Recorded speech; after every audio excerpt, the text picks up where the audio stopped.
नगरपालिका क्षेत्र के कौशाम्बी विहार मोहल्ले में गंदे पानी का जलभराव गंभीर समस्या बना हुआ है, जिससे स्थानीय नागरिकों और स्कूली बच्चों को भारी परेशानी हो रही है। इस समस्या को लेकर रविवार को मोहल्ले के सैकड़ों महिला पुरुष प्रदर्शन करते हुए अपनी आवाज बुलंद करते नजर आए। वार्ड सभासद अनिल उपाध्याय ने बताया कि करीब 2 वर्ष पहले नगरपालिका ने मोहल्ले की जल निकासी के लिए नाले का निर्माण कराया था। इस नाले का पानी बुढ़ाना रोड की ओर निकाला जाना था, लेकिन नगरपालिका अध्यक्ष और अधिशासी अधिकारी के दबाव में आकर इसे एक जनप्रतिनिधि के प्रभाव में मोहल्ले की तरफ मोड़ दिया गया। नाले का पानी कई वर्षों तक एक किसान के खेत में जमा होता रहा, जिसके बाद एक किसान ने शिकायत के बाद अपने खेत में दीवार बना ली। इससे गंदा पानी अब एक प्रतिष्ठित स्कूल और मोहल्ले की गलियों में भरा हुआ है। इस वजह से मोहल्ले के करीब आधा दर्जन आसपास के गांव के स्कूल जाने वाले छात्र भी इस जलभराव के कारण अपने स्कूल नहीं जा पा रहे हैं। कई बार लोगों को कई फीट गहरे पानी से गुजरना पड़ता है। स्थानीय निवासियों ने इस समस्या की शिकायत नगरपालिका, जिला प्रशासन और संबंधित अधिकारियों से की, लेकिन कोई समाधान नहीं निकला। जब रविवार को प्रदर्शनकारियों ने नगरपालिका के अधिशासी अधिकारी ईओ से इस समस्या का समाधान कराने की मांग की, तो ईओ ने तानाशाही रवैया अपनाते हुए प्रदर्शनकारियों को मुकदमे और जेल भेजने की धमकी दे डाली। प्रदर्शनकारियों ने कहा कि वे अपनी समस्या का शांतिपूर्ण और त्वरित समाधान चाहते हैं और इस जलभराव के कारण उनकी जिंदगी बुरी तरह प्रभावित हो रही है। उन्होंने प्रशासन से संवेदनशीलता दिखाने समस्या का स्थायी समाधान निकालने की अपील की। मैं आपका कहाँ की रहने वाली हो? यहाँ से या सामने से। अच्छा, क्या मामला जो महिलाएं और पुरुष इकट्ठे हो रहे हो, हंगामा कर रहे हैं? ये है कि ये जो नाला बनाया गया, इसका जो पानी यहाँ से 2 साल से चल रहा है। ये 2 साल से हम सब परेशान हैं। यहाँ से ज़्यादा नहीं कहते, बहुत हैं हम यहाँ पे जो मतलब परेशान है इस पानी से ही हम गुजर के जाते हैं। कहीं भी हमें जाना होता है, इसके अलावा हमारे पास कोई रास्ता नहीं है और यही रास्ता हमारा 2 साल से खराब है। 2 साल के बावजूद भी ये पानी भी इधर भी है और ये मेरे मकान है, ये मेरा मकान है। मेरे मकान में 2 साल से पानी बराबर चल रहा है और इसका हमने कई दीवार करे, कई कुछ करे, लेकिन कोई भी हमने एप्लीकेशन भी दे ली, एप्लीकेशन की भी कोई कार्रवाई नहीं हुई। अच्छा, हम इतने परेशान है, बहुत ज़्यादा परेशान है जी। तो बच्चों को बीमारी से परेशान, मलेरिया, वैसे पता नहीं कितनी बीमारियां हुई हैं जी। अच्छा, अधिकारी भी आए थे? अधिकारी भी कल से, जब हम उनके मुख्यमंत्री जी के पास गए थे, सॉरी डीएम साहब के नहीं, मंत्री जी के पास गए थे, उन्होंने ही मतलब उन्होंने भेजा है यहाँ पे, वरना हम जो 2 साल से कर रहे हैं उसके बारे में कुछ नहीं। क्या कहा अधिकारियों ने? अभी तक उन्होंने कहा कि ये शामली में है, ये शामली तक बनेगा और जो ये आप सिंभाल के रकबे में हम नहीं बनाएंगे। अच्छा। तो हमने उनसे बोला कि अगर आप सिंभाल के में नहीं बनाओगे तो आप पानी भी नहीं उतार सकते। हम 2 साल से परेशान है, लेकिन अब हम इस मुद्दे पे हैं कि अगर आप नहीं बनाओगे तो हम इसे बंद करेंगे। ठीक। मेंबर साहब जो प्रदर्शन कर रहे हैं आप, क्या मामला है? ये मामला ये है कि नगर पालिका के द्वारा एक 2 वर्ष पूर्व नाला निर्माण का कार्य किया गया था।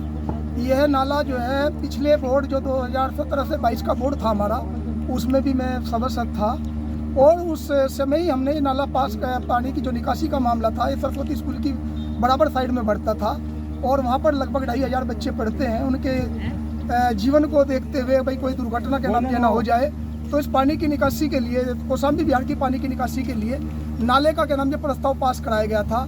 और ये प्रस्ताव जो पास हुआ था वो जो है ये बुढ़ाना रोड फाटक जो है, पुराना फाटक के पास जो गली है वहाँ पर ये पानी जाना था। लेकिन एक शहर के जनप्रतिनिधि के प्रभाव में आके नगर पालिका द्वारा, क्योंकि वहाँ उनके इस वार्ड में जो है 2-3 परिचित रहते हैं, रिश्तेदार रहते हैं, तो उस जनप्रतिनिधि ने उनके प्रभाव में आके यह नाला अनलीगल तरीके से बजाय उधर के, क्योंकि उनके बाहर को पानी ना जाए, ये इधर को मोड़ दिया गया था।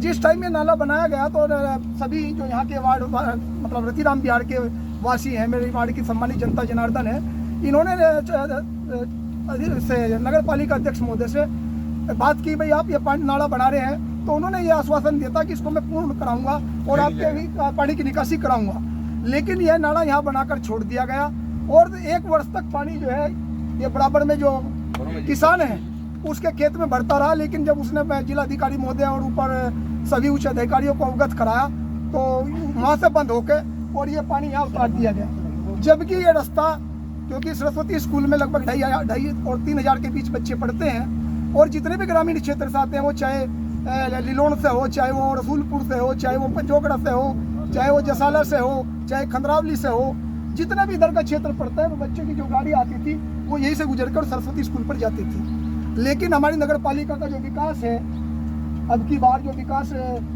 वर्तमान नगर पालिका अध्यक्ष महोदय द्वारा किया जा रहा, ये विकास की एक छाया प्रति कह लो या एक बहुत ही अच्छा नज़ारा जो इन्होंने पेश किया है हमारे नगर पालिका अध्यक्ष महोदय ने, उनका दरअसल क्या है, इस योजना में जनहित विरोधी जो उनकी कार्यशैली है उसी को देखते हुए आज ये 2 साल से जो पीड़ित वार्डवासी हैं उनके द्वारा मजबूरन आज जो है ये प्रदर्शन करना पड़ा। और लगातार मेरे द्वारा भी और वार्ड की सम्मानित जनता जनार्दन के द्वारा भी सभी जनप्रतिनिधियों को और उच्च अधिकारियों को बार बार इस समस्या से अवगत कराया जा रहा, लेकिन किसी का ध्यान नहीं गया। मैं धन्यवाद करना चाहूँगा, मैं धन्यवाद मंत्री और वर्तमान एमएलसी श्री वीरेंद्र सिंह जी का, जिन्होंने 25 लाख रुपए जिला पंचायत से इस नाले के प्रस्ताव के लिए किया, लेकिन 25 लाख रुपए में यह कार्य पूर्ण नहीं होता। इसलिए कल हम फिर दोबारा के नाम माननीय मंत्री जी के पास गए थे और माननीय मंत्री जी तत्काल हमारे साथ के नाम जसाड़ा से चल के जिलाधिकारी महोदय के यहाँ पहुँचे और जिलाधिकारी महोदय को जनहित समस्या से अवगत करा और 40-50 लोग मेरे वार्ड की मात्र शक्ति बहन और सभी मेरे बुजुर्ग और भाई सभी हम जिलाधिकारी महोदय के यहाँ पहुँचे और जिलाधिकारी महोदय ने तत्काल तभी जो है प्रशासनिक अधिकारियों को भेजा और उन्होंने इस समस्या को बड़ा संज्ञान लेते हुए उन्होंने वास्तविकता में समझा कि यह बहुत गलत हो रहा है और इसकी समस्या का निस्तारण करा जाएगा। अच्छा मेंबर साहब, मैंने देखा अभी लोग बाग इसमें पानी में चल रहे थे, 2-2 फुट 3-3 फुट पानी है। ये आज ही थोड़ा ही है, आकाश ही चले हैं, ये तो रोज का काम है। भाई एक बात तो बताइए, पानी भरा हुआ है, लोगों को अपने घर जाना है, वो कैसे जाएंगे? अच्छा। वो तो इसी पानी से गुजर के जाएंगे ना, उनकी तो मजबूरी है। तो समस्या का सामना करना पड़ा। हाँ, समस्या का सामना आज से थोड़े 2 साल से कर रहा है लगातार नगर पालिका। कोई आश्वासन वगैरह मिला? आश्वासन ये मिला जब प्रार्थना पत्र के नाम से सम्मानित जनता के द्वारा दिया गया तो यहाँ पर अधिशासी अधिकारी महोदय आए थे जो अपने आप को बहुत बड़ा अफसरशाही और तानाशाही दिखाते हुए जब जनता जनार्दन ने कहा कि आप इसे बनवाएं, उन्होंने कहा कि ग्रामीण क्षेत्र में हम कार्य नहीं करा सकते। तो जनता जनार्दन ने कहा कि आप कार्य नहीं करा सकते तो ऐसा पानी, आप जब ग्रामीण क्षेत्र में पानी की निकासी नहीं कर सकते तो आपके नाम से पानी अपना उतार भी तो नहीं सकते। तो उनका कथन ये था, मैं मीडिया के माध्यम से कहना चाहता हूँ, तानाशाह अफसरशाही जो अधिशासी अधिकारी महोदय हैं उनके द्वारा जनता को कहा गया कि अगर आपने यहाँ से बंद कर दिया तो मैं आप लोगों के खिलाफ मुकदमा दर्ज करके और मैं आपको सबको जेल भिजवा दूंगा। क्यों? सबसे पूछ लो कहाँ नहीं। तो ऐसे अधिकारी पे कम से कम मैं जिलाधिकारी महोदय से निवेदन करूंगा, ऐसे अफसरशाही ऐसी तानाशाही अधिशासी अधिकारी के खिलाफ उचित कानूनी कार्रवाई होनी चाहिए। और जिस अवर अभियंता द्वारा यह पानी ला के यहाँ छोड़ देगा, क्योंकि जियो में लिखा हुआ है आप किसी भी तरीके से किसी को के नाम से अपना पानी उतार के किसी को प्रताड़ित नहीं किया कर सकते, तो उस अभियंता और अधिशासी अधिकारी के खिलाफ भी नगर पालिका के खिलाफ उचित कार्रवाई 2 साल से जो पीड़ित है उसके खिलाफ कार्रवाई होनी चाहिए। अपनी राय हमें कमेंट में ज़रूर बताएं और ऐसे ही लेटेस्ट अपडेट्स के लिए हमारे चैनल रॉयल बुलेटिन को लाइक, शेयर और सब्सक्राइब करना ना भूलें।